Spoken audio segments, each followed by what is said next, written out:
اس پورے عرصے میں اگر آپ دیکھیں تو افغانستان یا پاکستان کے کسی بھی خطے سے ایک چھوٹی سی خبر بھی یہ نہیں آئی ہے کہ کہاں پہ ٹی ٹی پی یا ٹی ٹی اے کی آپس میں لڑائی ہوئی ہے۔ خود اگر آپ مفتی نور ولی جو اس وقت طالبان کے امیر ہے ٹی ٹی پی کے، ان کی کتاب کو پڑھیں تو آپ کو پتہ چل جائے گا کہ جہاں پہ اگر ٹی ٹی پی کی صفوں میں بھی کوئی اختلافات پیدا ہوئے ہیں تو اس کو حل کرنے کے لیے افغان طالبان ہی آگے بڑھے ہیں۔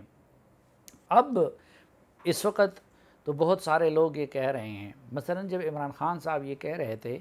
کہ جی افغان طالبان یا ثالثی کر رہے ہیں یا فیسیلیٹیٹ کر رہے ہیں اور ان کے زیر قبضہ افغانستان میں مذاکرات ہو رہے ہیں،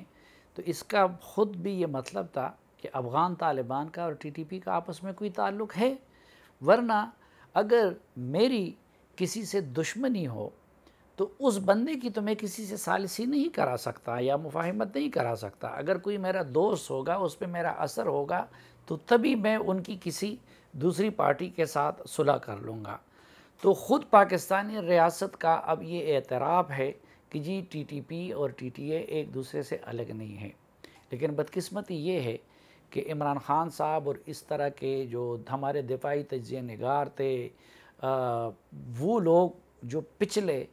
20 سال ہمیں یہ پٹی پڑھا رہے تھے کہ جی ٹی ٹی اے اور ٹی ٹی پی تو ایک دوسرے کی ضد ہے یا ایک دوسرے سے ان کا کوئی تعلق نہیں ہے، یا پھر جو ہم جیسے لوگ جو یہ عرض کرتے رہتے تھے کہ نہیں دونوں ایک ہیں یا دونوں کے ایک تصویر کے دو رخ ہیں، اور ہم پہ لان تان بھی کر رہے تھے، ہماری زندگیوں کے لیے خطرے کا بھی باعث بن رہے تھے، وہ لوگ آج ان میں سے کسی میں یہ ہمت نہیں ہے کہ پہلے پچھلے 20 سال کے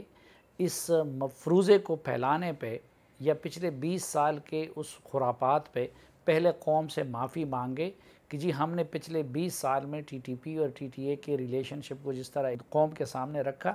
وہ غلط تھا۔ لیکن بہرحال میں بھی ان لوگوں میں شامل ہوں جو ٹی ٹی پی کے ساتھ مذاکرات اور مفاہمت کے حامی ہیں۔ اس کی 2-3 وجوہات ہے۔ پہلی بات تو یہ ہے کہ ایک تو میں مسلمان ہوں اور مسلمان ہونے کے ناطے میرا یہ فرض ہے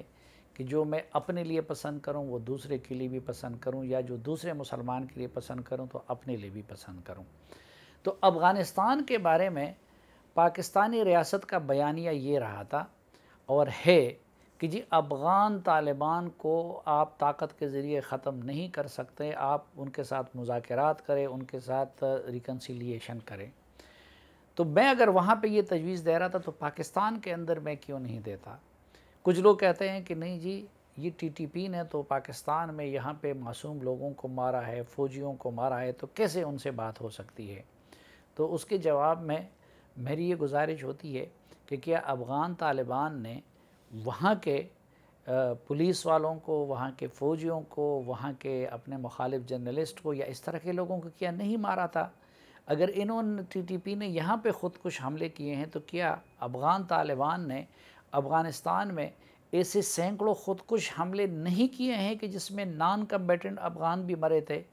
تو اگر ادھر کے لیے میں یہ تجویز دیتا ہوں تو پھر پاکستان کے اندر میں ٹی ٹی پی کے بارے میں دوسرا کلیہ کیوں استعمال کروں؟ دوسری دلیل اس کی یہ ہے کہ یہ جتنے بھی لوگ ٹی ٹی پی کے ساتھ مذاکرات کی مخالفت کرتے ہیں تو بیک وقت وہی لوگ جب بلوچ ملیٹنٹ کے ساتھ مذاکرات کی بات آتی ہے یا سرنڈر کی بات آتی ہے تو یہ اس کی مخالفت نہیں کرتے۔ میرا تو اس کے بارے میں کلیہ یہی ہے۔ میرا تو الطاف حسین کے ساتھ بگڑ جانے والے اردو بولنے والوں کے بارے میں بھی یہی کلیہ ہے کہ بھئی اگر وہ مفاہمت کے ذریعے پاکستانی ریاست کی طرف آ سکتے ہیں تو یہ کام ہونا چاہیے۔ لیکن یہ لوگ ادھر تو اس پروسیس کی تو حمایت کرتے ہیں، ان کو تو ناراض کہتے ہیں، لیکن یہاں پہ جو اسلامسٹ ملیٹنٹ ہے ان کے بارے میں پھر ان کا کلیہ بدل جاتا ہے۔ اگر ٹی ٹی پی نے پاکستان کے اندر معصوموں کو مارا ہے یا پولیس والوں کو مارا ہے تو کیا بلوچ ملیٹنٹ نے یہ سب کچھ نہیں کیا ہے؟ تو دوسری وجہ میری اس کی یہی ہے مذاکرات کے یا مفاہمت کی، کیونکہ میں ہر جگہ پہ سب کے لیے ایک جیسے اصول کا قائل ہوں۔ لیکن پھر سوال یہ ہے کہ وہ مذاکرات کیسے ہوں؟ یہ تجربے سے ثابت ہوا ہے کہ اس طرح کے مذاکرات نہ تو میڈیا میں ہو سکتے ہیں، نہ اس طرح کی کمیٹیاں کر سکتی ہیں جس طرح نواز شریف صاحب نے کمیٹی بنائی تھی اور جو آ کے عرفان صدیقی صاحب روزانہ پریس کانفرنس کرتے تھے، اور نہ اس طریقے سے یہ مذاکرات ہو سکتے ہیں یا کامیاب ہو سکتے ہیں جس طرح کہ عمران خان صاحب ٹی وی پہ آ کے بات کرتے ہیں۔ ہاں، یہ ضروری ہے کہ اگر معاملہ فیصلے تک نوبت پہنچے تو اس صورت میں پھر قوم کے لیڈرشپ کو اعتماد میں لینا بھی ضروری ہے، اور پھر جو متاثرین ہیں ان کو اعتماد میں لینا بھی ضروری ہے، بلکہ اس کے بعد آگے جا کے آپ کو ریہیبلیٹیشن کا اور ریکنسیلیشن کا یہ پورا پروسیس کرنا پڑے گا۔ لیکن اگر آپ پہلے دن ان چیزوں کو میڈیا میں لے آتے ہیں تو پھر یہ پروسیس کبھی کامیاب نہیں ہو سکتا۔ یہ غلطی میاں نواز شریف صاحب کے دور میں بھی ہوئی تھی، اور یہ اب پہلے عارف علوی صاحب نے اس مذاکرات کے عمل پہ اور شاہ محمود قریشی نے ڈرون حملہ کیا، جس کی وجہ سے میں ذاتی طور پر جانتا ہوں کہ جو پیش رفت ہوئی تھی وہ ختم ہو گئی، اور اب بھی پیش رفت ہوئی تھی لیکن اس پہ عمران خان صاحب نے ڈرون حملہ کر دیا، اور جو ہی ان کو پتہ چل گیا تو انہوں نے آ کے ٹرکش ٹی وی کو وہ تفصیل بتا دی۔ اب اس وقت ایک طرف افغان طالبان نے یہ کمٹمنٹ بھی کی ہے اور پاکستان کہ وہ اپنی سرزمین کو پاکستان کے خلاف استعمال نہیں ہونے دیں گے، لیکن دوسری طرف حقیقت یہ ہے کہ وہ ٹی ٹی پی کے خلاف نہ کارروائی کر سکتے ہیں نہ اقدام کر سکتے ہیں۔ ایک تو وہ اپنا یہ عذر پیش کر رہے ہیں کہ ابھی ہمارا پورے ملک پہ کنٹرول نہیں ہے، دوسرا خلوتوں میں وہ یہی چیز بتاتے بھی ہیں کہ جی وہ ہمارے نظریے کے لوگ ہیں، انہوں نے ہمارے ساتھ جہاد کیا ہے، وہ ہمیں پناہ دے چکے ہیں، ہم کیسے ان کے خلاف کارروائی کریں۔ اور تیسری طرف وہ ساتھ ساتھ یہ بھی بتا رہے ہیں کہ اگر ہم ان کے ساتھ سختی کریں گے تو وہ داعش اور اس طرح کی تنظیموں کی طرف چلے جائیں گے۔ چنانچہ یہ جب سے طالبان وہاں پہ حکمران بنے ہیں تو اس وقت سے ہمارے ملک کے اسٹیبلشمنٹ کے حلقوں کا اور کچھ ذمہ داران کا اس معاملے پہ ان کے ساتھ بات ہو رہی تھی۔ تو پہلے بھی یہ تھا کہ کچھ گروپوں کے ساتھ ٹی ٹی اے کے ذریعے بات چیت کا آغاز کر دیا گیا تھا، لیکن جب پاکستان کی طرف سے اس بات کو لیک کر دیا جاتا ہے تو ایک تو افغان طالبان کے لیے آگے بڑھنا وہ مشکل ہو جاتا ہے، اور پھر دوسری طرف ٹی ٹی پی کے لوگ بھی بدگمان ہو جاتے ہیں۔ تو اب کے بار اس حوالے سے کافی پروگریس ہوئی تھی اور کچھ سی بی ایمز پہ بھی غور ہو رہا تھا، لیکن عمران خان صاحب کے اس انٹرویو نے اس راز سے پردہ اٹھا لیا۔ اب یہ بھی عجیب تماشا ہے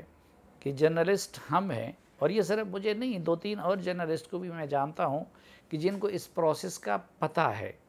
اور ہمارے پاس جب خبر ہوتی ہے تو ایک جرنلسٹ کے لیے اس کو اپنے پاس رکھنا وہ بڑا مشکل ہوتا ہے، لیکن ہم نے دونوں ملکوں کے مفاد کی خاطر یا اس پروسیس کی مفاد کی خاطر ہم ان کو اپنے سینوں میں دبا کے رکھے ہوئے تھے، لیکن ماشاءاللہ اس ملک کو ایسا وزیر اعظم دیا گیا ہے یا ایسا صدر دیا گیا ہے کہ ان کو ایک تو ان معاملات کا پہلے سے علم ہی نہیں ہوتا، نہ ان کی کوئی انوالومنٹ ہوتی ہے، نہ سمجھ ہوتی ہے، لیکن ظاہر ہے کہ پھر بھی اس پرائم منسٹر کی کرسی پہ بیٹھے ہیں یا صدر کی کرسی پہ بیٹھے ہیں، لیکن جو ہی خبر ان کو ہو جاتی ہے تو وہ اس کو لیک کرنے میں 1 منٹ بھی نہیں لگاتے، اور اکثر اس کو بڑے غلط انداز میں بھی وہ خبر ڈسٹارٹ کر کے وہ قوم کے سامنے اور دنیا کے سامنے لے آتے ہیں۔ تو چنانچہ جو ابھی تک معاملہ ہوا تھا، میرے خیال میں عمران خان صاحب کے ٹی آر ٹی کے ساتھ انٹرویو نے اس پورے پروسیس کو شدید نقصان پہنچا دیا، اور جو لوگ اس عمل میں انوالو تھے انہوں نے پاکستان کے ذمہ داروں کو یا متعلقہ لوگوں کو شدید اس پہ گلہ بھی کیا ہے کہ جی یہ عمل جو ہے یہ اس طرح نہیں ہو سکتا اگر آپ کے حکمران یہ کام کرتے رہیں گے۔ دوسرا، ہم جیسے لوگ کیوں یہ چاہتے ہیں کہ اگر اس دوران آپ نے اس معاملے کو نہیں سنبھالا تو ایک تو افغانستان کے اندر بھی جو ہم جیسے طالب علموں کا تجزیہ ہے تو معاملہ اس طرف قطعاً نہیں جا رہا ہے جس طرح کہ پاکستان میں توقع کی جا رہی ہے، لیکن افغانستان کا معاملہ جس طرف بھی جائے گا ماضی قریب میں ٹی ٹی پی ری گروپ ہوا ہے، اسٹرینتھن ہوا ہے، کارروائیوں کا اس نے آغاز کر دیا ہے، اور اگر اس معاملے کا کوئی بروقت حل نہ نکالا گیا تو خدا نخواستہ مجھے 2008 اور 2009 کا وقت پاکستان میں دوبارہ واپس لوٹتا ہوا نظر آ رہا ہے۔